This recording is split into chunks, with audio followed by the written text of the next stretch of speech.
बोलो जयकारा बोल मेरे श्री गुरु महाराज की जय। सौभाग्यशाली प्रेमी गुरुमुखों, जो संत महापुरुष होते हैं ये प्रेम के भंडारी हैं, ये सुखों के भंडारी हैं, ये सर्वव्यापी हैं, ये घट घट वासी है, ये निराकार है और ये साकार रूप भी है।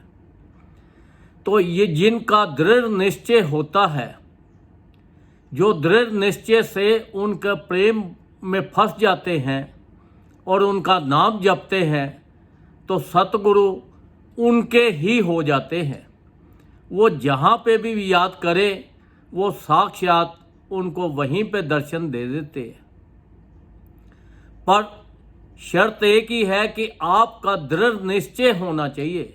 जो उन्होंने आपको नाम दिया है वो नाम को आप सच्चे मन से आपको जपना चाहिए। अब एक बार एक संत प्रेमी बंदा था।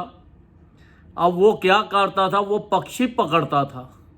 अब जब पक्षी पकड़कर और उनको अपना बेचता था और अपना गुजारा करता था। अब एक बार 3-4 दिन कंटिन्यूज हो गए तो उसके जाल में कोई पक्षी नहीं फंसा। तब वो संत महापुरुषों के पास गया, कहता है महाराज 3-4 दिन से कोई भी पक्षी नहीं फंसा, अब बताओ मैं क्या करूं। तो संत महापुरुषों ने कहा कि देखो हम आपको एक मंत्र देते हैं और पक्षी का अता पता बताते हैं, तो आप जाओ। तो जब वो उन्होंने मंत्र का जाप किया, वो पक्षी पकड़ने के लिए गया, तो उस दिन उसके पास बहुत पक्षी आ गए। अब उसके मन में एक श्रद्धा हुई कि मैं एक पक्षी संत महापुरुषों को भेंट करूं। अब वो एक पक्षी जो था वो लेके संत महापुरुषों के पास आ गया। कहने लगा महाराज बहुत सारे पक्षी पकड़े हैं और मेरे मन में ये तमन्ना है, दिल की इच्छा है कि एक पक्षी आपको भेंट करूं। संत महापुरुष तो साक्षात भगवान का रूप होते हैं, सब कुछ जानते हैं। संत महापुरुषों ने बोला भाई ठीक है, ये जो पक्षी है ये तो हमें नहीं चाहिए, अगर हमें देना ही है तो हम बताते हैं आपको पक्षी। पहले तो आपको जो नाम दिया है इसका अभ्यास करो और फिर पक्षी की शक्ल सुन लो।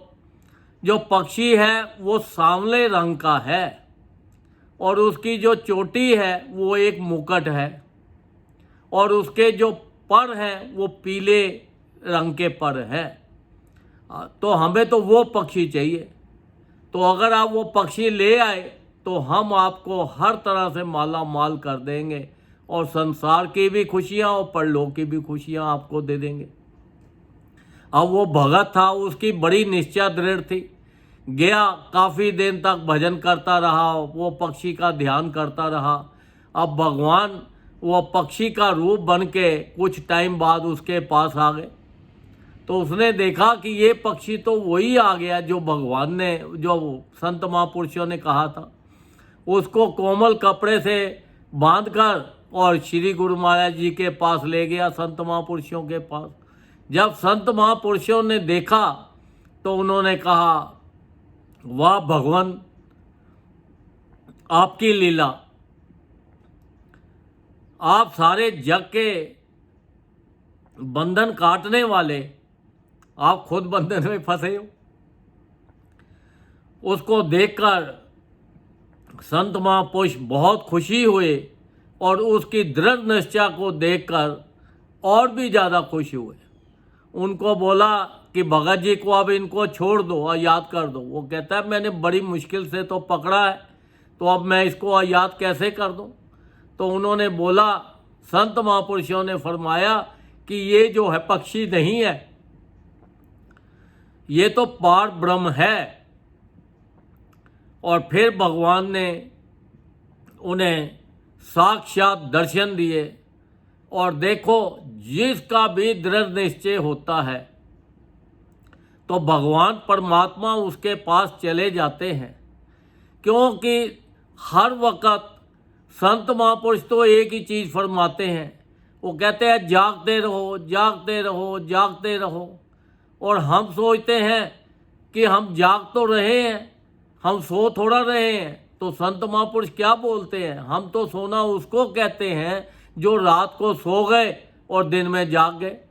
हम तो जाग रहे हैं, फिर भी संत महापुरुष कहते हैं जागो।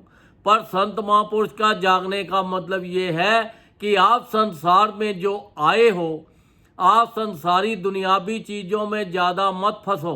ये काम करते रहो, अपनी नींद खोलो। जिस काम के लिए आप संसार में आए हो, अपने 84 लाख योनि से बचने के लिए, वो नाम जपो, उस परमात्मा को याद रखो, उस परमात्मा की मूर्त को हर वक्त अपने दिल में बसाए रखो।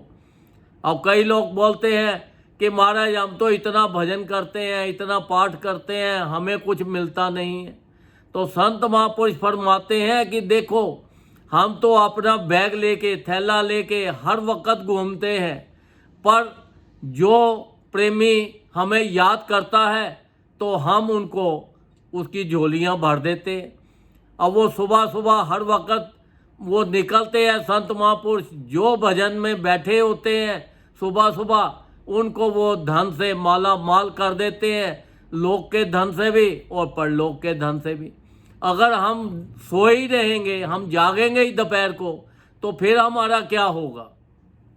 क्योंकि प्रभात वेला एक ऐसा वेला होता है कि इसके अंदर ज़्यादा से ज़्यादा परमात्मा का नाम लेना चाहिए। ये परमात्मा का मिलने का समय होता है। अगर उस टाइम हम ज़्यादा से ज़्यादा भजन करते हैं तो उस परमात्मा की हमारे ऊपर अपार कृपा होती है। वो हमें लोक के धन से भी और परलोक के धन से भी हमें माला माल कर देते हैं। पर हमें दृढ़ निश्चय करके, अब देखो उन्होंने हमारे लिए कितने आसान नियम बना दिए, 5 नियम, श्री आरती, पूजा, सत्संग, सेवा, सिमरन और ध्यान। जो श्रद्धा सहित करे निश्चय हो कल्याण। उसके अंदर भी एक वर्ड डाल दिया है, श्रद्धा। अगर आप विश्वास के साथ, दृढ़ निश्चय के साथ आप ये 5 नियम निभाते हो तो आपका कल्याण हो जाएगा। आप 84 लाख योनि से छूट जाएंगे।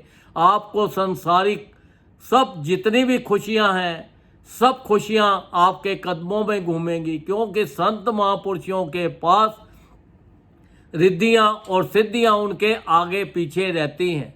जहाँ पे भी वो जाते हैं तो वहाँ पर रिद्धियां सिद्धियां पहले ही पहुँच जाती हैं। तो देखो, जब भगवान श्री रामचंद्र जी ने अयोध्या में जन्म लेना था तो रिद्धियां सिद्धियां सब देवी देवता डिफरेंट रूप धरकर अयोध्या में आ गए। बिना मौसम के फल होने लगे, बिना मौसम के फूल खिलने लगे, हर तरह से खुशियां ही खुशियां। तो देखो, भगवान जो है संसार के अंदर संत महापुरुषों का रूप धारण करके आए हैं, तो हमें उनके हुक्म में चलना है, उनके बनाए हुए नियमों का पालन करना है, हमें सत्संग में जाना है, हमें ये ग्रुप जो बना है, ये ग्रुप के साथ जुड़ना है। तो ये देखो कि ये जो हमारे ऊपर इतनी लीला संत महापुरुषों ने रचाई हैं, सब हमारे लिए रचाई हैं।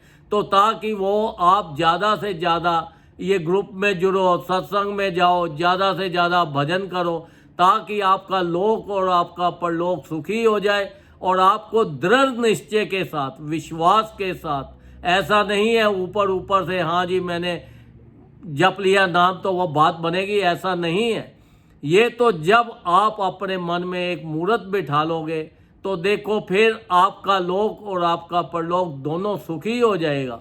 फिर हमारी ये जो आत्मा है, जो हमारी रूह है, ये शब्द के साथ मिल जाएगी। जब शब्द और रूह दोनों एक हो जाएंगे तो बस ये देख लो कि आपका सचखंड जाने से कोई नहीं आपको रोक सकता। आप सचखंड के वासी बन जाओगे। आपको संसार में भी इतनी खुशियाँ मिलेंगी और परलोक में भी खुशियाँ मिलेंगी और 84 लाख योनियों के दुखों से भी आप बच जाएंगे। ये जो मनुष्य देह हमें मिला है, बड़ी मुश्किल से भगवान ने दिया है, तो हमें इसके अंदर जागते रहना है, सोना नहीं है, उनका हुक्म मानना है। हर वक्त उठते बैठते चलते फिरते हर वक्त उसका भजन करो, ज़्यादा से ज़्यादा नाम जपो।